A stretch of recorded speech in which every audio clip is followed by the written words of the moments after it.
It looks like business as usual in the maternity ward at the Sif hospital in the Israeli city of Tzfat. But it's not quite. One of the overnight arrivals is a little Syrian boy. His mother, already in labour, made the desperate and dangerous journey across the border into Israel in search of life-saving hospital care. We can't show their faces. They have to go home to Syria soon. But they're doing well, and the mother tells us she's grateful for the kindness she's found here. This one Israeli hospital alone has now treated 177 Syrian patients in the last 9 months. Beautiful relationships starting between the staff of the hospital and the people that we treat.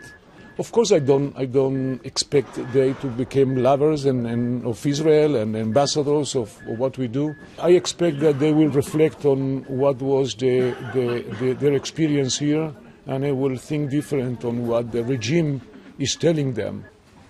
The cross-border journey that ends in this emergency room is difficult and dangerous. It involves intermediaries on the Syrian side, the United Nations and the Israeli army. But it's so well trodden now that some Syrian patients have even turned up here with letters of referral for Israeli surgeons. Israeli army paramedics patrolling the boundary fence play a crucial role in this humanitarian chain, spotting patients left for them by guides on the Syrian side.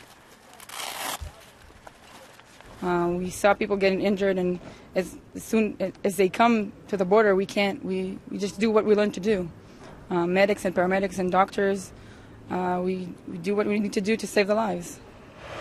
The Syrian patients who go home across this dangerous frontier can't tell too openly the stories of the medical treatment they got in Israel.